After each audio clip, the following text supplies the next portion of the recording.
Bese Kavajës shkatroi Flamurtarin me një lumë golash në Vlorë. Në ndeshjen e vlefshme për javën e 18 të Superligës Shqiptare të futbollit, verdhezint tundën plot 4 herë rrjetën e vlonjatëve, të cilët shënuan vetëm një gol.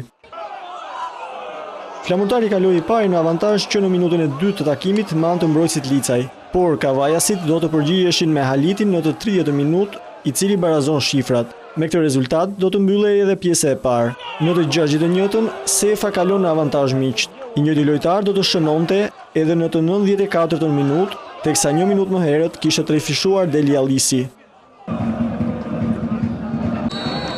Në Shkodër Teuta e vendit të dytë nuk shkoi më shumë se një barazim 1-1 me Vllaznin. Në këtë mënyrë, në takimin e së dielës, kryesuesit e Skënderbeut kanë mundësinë që të thellojnë diferencën. Të premten Tirana fitoi derbin e kryeqytetit me Partizanin 1-0, ndërsa të dielën luajnë edhe 3 takimet e mbetura të kampionatit ton, ku Laçi pret Skënderbeun, Kuksi Bylisin dhe Lushnja përballet me Kastriotin. Superliga kryesohet nga Korçarët me 36 pikë, të ndjekur nga Teuta me 28 dhe Partizani me 27, ndërsa Kastrioti Krujës dhe Tirana mbyllin klasifikimin me 17 dhe 16 pikë.